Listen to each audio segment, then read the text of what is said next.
é Mauro Tadashi Nakata, eu sou produtor de tilápias. A gente tem uma empresa familiar que produz e processa tilápias aqui no estado de São Paulo. É bem interessante o formato que a Nuffield faz as bolsas, porque a gente vai sendo preparado passo a passo para o que vai ser apresentado e ofertado para os scholars, né, ao longo do processo. Então, o principal país da nossa viagem foi a China, mas a gente passou também por Filipinas, Estados Unidos, Alemanha, Inglaterra, tendo uma visão global do agronegócio, né?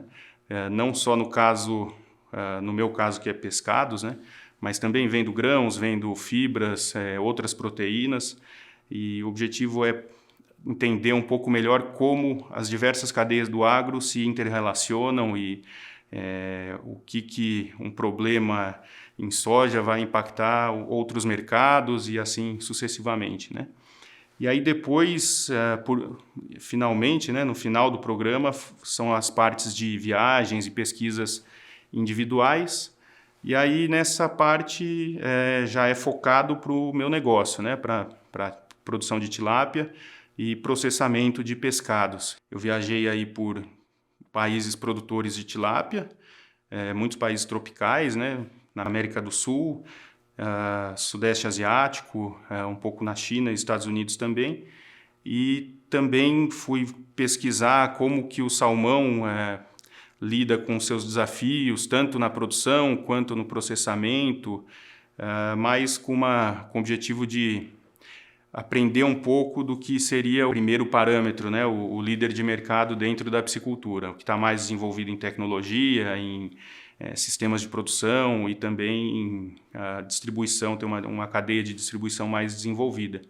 Então a ideia foi essa, né, ter uma ideia da tilápia no mundo, né, outros países tropicais, e também ver o que melhor se fazia na piscicultura, que é o caso do salmão. E o resultado dessa pesquisa, né, foi que alguns indícios se concretizaram. Então algumas coisas que eu suspeitava e que já eram bem claro por ser um problema de custo do Brasil, e questões legais, ambientais, questões de legislação tributária, se mostraram bem fortes, né, comparado com outros países, principalmente asiáticos, né?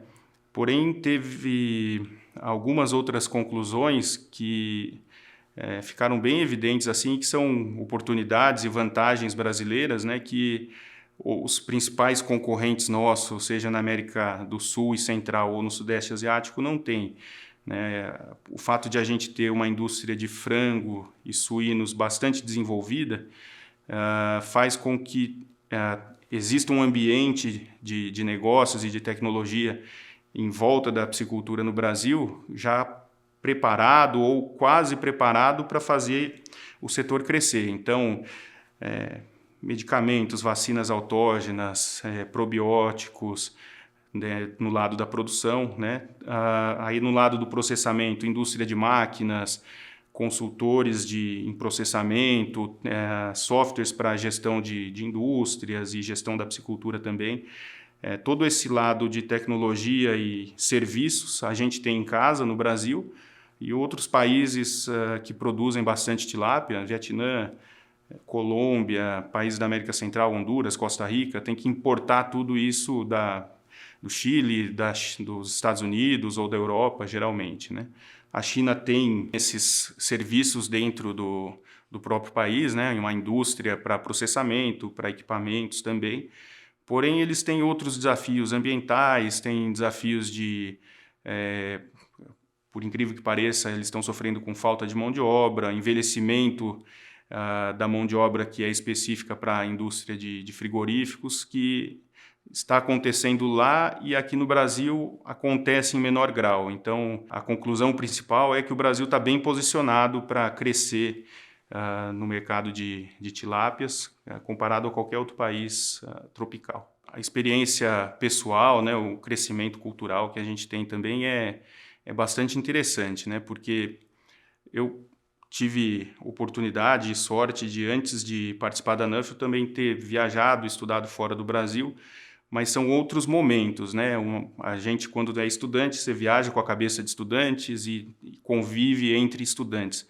e aí depois ter uma experiência de conviver entre profissionais do agro, né, de diferentes elos da cadeia e diferentes cadeias, né? Então tem desde produtor de sementes, produtores de gado, até traders e pessoas do mercado financeiro voltados para o agronegócio. Dá uma experiência e uma vivência bastante diferente.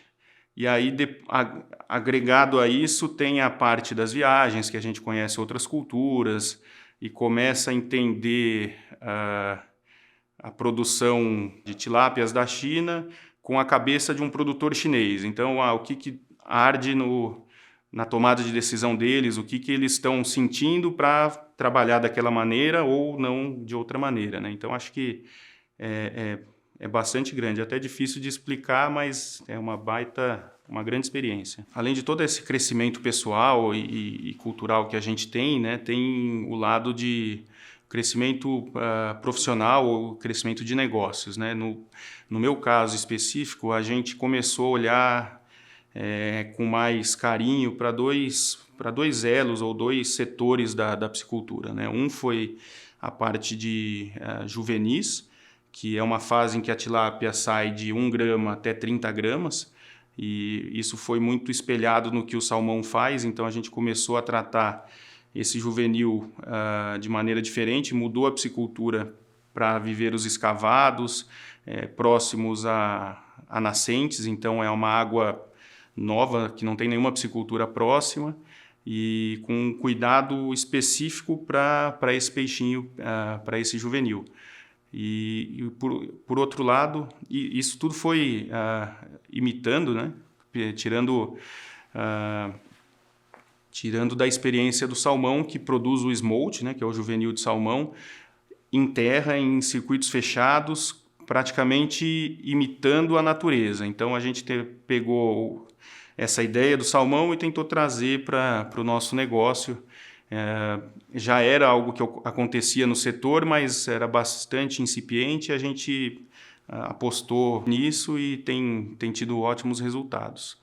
E também um outro ponto, a gente começou a trabalhar bastante após essas viagens com subprodutos, coprodutos, que na Ásia principalmente a tilápia não é só a carne do filé, né? A tilápia é a pele que vira gelatina, são outros produtos que são para consumo humano, tem CMS de tilápia e uma série de outros produtos que ajudam a pagar a conta no final.